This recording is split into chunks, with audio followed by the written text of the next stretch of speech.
think anybody thinks Shark and t3eny is good on spawn. Like, this isn't me trying to get you to leave. Oh God. Yeah, but we already made our decision. 100%. I'm saying I think y'all would have definitely smoked. What, Shark and t3eny? Yeah. I think we would have done good for sure. You can see him trying to make a play, but Taco finds it's too little. Options remain By himself, and Higgs, even though there was an advantage in terms of HP, he just tried to lurk. They caught. Do it. Higgs trying everything in his power to escape, but it's Oh, baby! All right. Clicks and Higgs have just been run out of Wonky Land by Shark and t3eny. Late to take over Wonky Land. This time around, it looks like they got aggressive. They went ahead and pushed the fight over to Clicks and Higgs. The first down is there. Clicks in a 2v1. You can see him trying to make a play, but Taco, by then, it's too little. Forward, they're just getting cut off entirely. Bolt and Acorn, along with the rest of the lobby, the catastrophe is taking place. No one can survive. Yeah, as we see, going off the side of the mountain again, going down. Maybe a little bit of hills in the way for Pablo. Gino, you see they have very little materials, no extra heals. Even though Storm Surge is no longer a worry in this game, it's about where they're going to get the elimination. And Kiruo from the flank is able to get one. He gets back to back by himself to make miracles happen. Hey, better than a last-minute fill. And what else could you possibly ask for than getting those points delivered at your front door, man? But Vico, Malabuka, now looking to see if they can have possible challenge here on height. Malabuka still looking. They're going to drop, but it's momentary. They see Tyler, Matt and Cole, too many duos. A little bit too close for comfort here. Malabuka without any material. He's waiting to see if Vico can actually play catch-up, but Vico left behind. He's just got to find his own elimination here. A refresh is everything currently, and there's no one in front of him. Oh, we found old builds. This is absolutely perfect. No material left. Even with them both still alive, they reunite finally back into the same box. But this is where they need elimination. The zone is going to push some players over, not directly in their path, but give them a chance, just like that. A much-needed elim was found by Malabuka. Yapko and Panzer are still doing their thing, though. 5 eliminations already for Yapko, 6 in total for this duo, but they know there's still a team hanging out all the way in the high ground. Will they get the chance to chop? First, we're going to bring down Giannis. Next, they're going to look towards Victor B. They're seeing if they can chop out his floor, but Vic just barely managing to escape in the moment. Acorn and Bolts, though, just look at what they are doing to the rest of this lobby. They are forcing all of these teams underneath them to just burrow underground. Look how many builds they have, Taco, because it's going over their mountain. Yes, I said it. Acorn and Bolts, they've claimed this mountain. It pulls up towards this drop spot, and they are not letting up off the gas. This is their perfect opportunity, not only climb up that leaderboard, but potentially take first. But there's still so many waiting in the wings. You see Shark, t3eny still alive, Vico fighting for every inch in this game. He gets the down on a Darn. The siphon is needed by Vico, but the onslaught won't stop. Demus is there, trying to get revenge, but he falls as well. Vico stands tall. Vico's right at home, finding that fragger opportunity, and now playing catch up to the rest of the lobby. But Shark, he's been taken out. Yeah, let's see how this off-spawn fight actually went. I did see some third-party shots coming into the mix, but Higgs gets beat off-spawn for the floor loot. t3eny takes him down. He's trying to run away, but maybe they go ahead and go back to what they're used to. But even with this elevation not really being a huge turning point, because we are in that south section of the map, t3eny and Shark, they're still on the high ground. They're still looking to take players out along the way. Shark able to help bring down Yapko, and they are still looking for more, Jake, as they continue tarping overhead, but you are never safe. You are not high enough to avoid the rest of the lobby just yet. Yeah, especially in a meta where you got shockwaves and you got that fizz grenade, so you gotta expect things to happen at a moment's notice. Even Hari came, he trying to go ahead and shockwave forward, but they stayed on both separate ends for Sky and Scroll. They're making sure nobody can get a free flank. Meanwhile, Peterbot and Poyo, they're in the thick of it down below. They're trying to get as much damage, maybe even elimination. As of now, they're good on their loadout. They're good on loot, but they know eventually they're going to need an elimination. So easy for this duo to quickly kind of change targets. Why nobody is pretty much safe when you are anywhere near that duo. They're going to be needing an elimination, and just as I say that, Rezon finds himself on the opposite side of things. Peterbot's going to be dropping down. The mats come in, but now they go ahead and need to make the rotation necessary that they need, and I'm sure we're going to be finding another elim that they're going to need, of course. Well, we saw a big solo clutch for placement points out of Vico in the last lobby. Can Malabuka do the same here in game 3? Overdrive grenade with a little bit of a stimmy effect on the movement, but look at Cold and Rapid.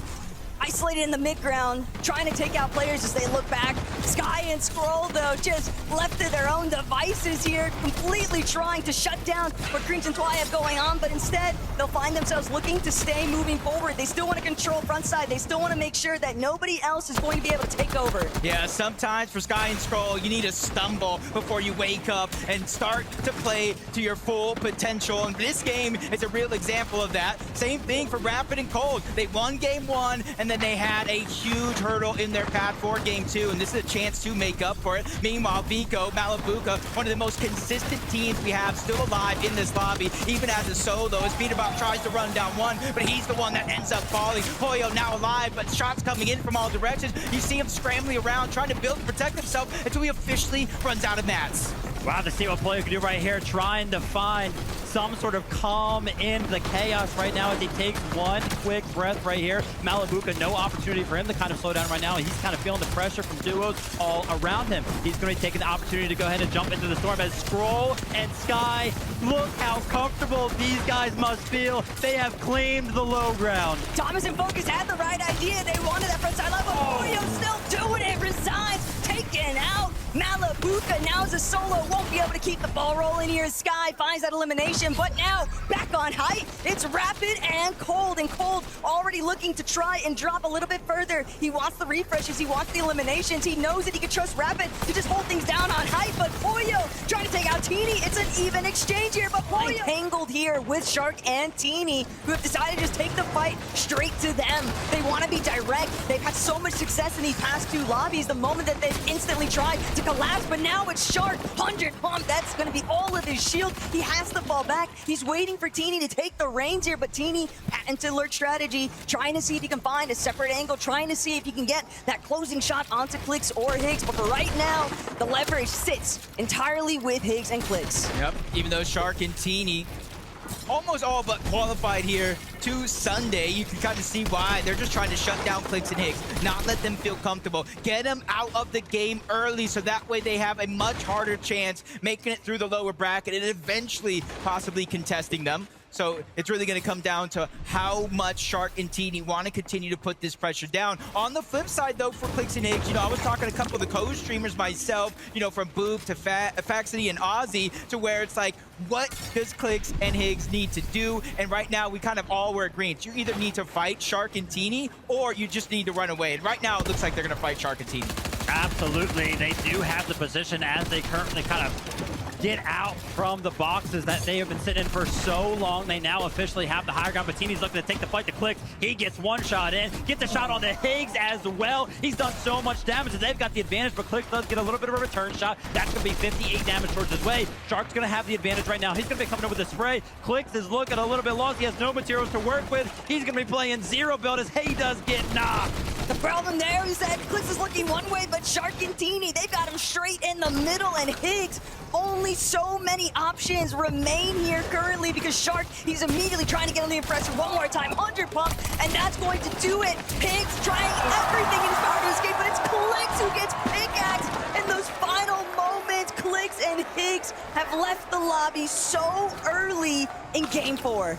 Salt on the wounds, the pickaxe into the emote. Again, Shark and t3eny are in a situation the lobby does. They see him out as a solo, and they got to put pressure. Mini Pio is the first one to fall. Vazen's there. He peeks through the Fizz, gets the elimination onto one. This is looking like a montage right now with Shark just crossing names off his list. And I'm getting that old Peterbot feeling of years past. Like, yeah, he's a solo, but for some reason, I'm not worried. My gosh, Shark, and look at him. He is still in the mix of things right now. He could go ahead and take a back seat to the ride that we have here in the late game, but he's looking to still get active. And when you think about it, he really does need to. 35 builds left to his name, but I'm mainly looking at that HP that he has left. He has nothing in his inventory that can go ahead and help support him over there. Take a look at the other side of your screen. iDrop and Marius, they are under pressure right now. Storm Surge is striking. He's going to try to make something happen, but he goes down 44 points to his...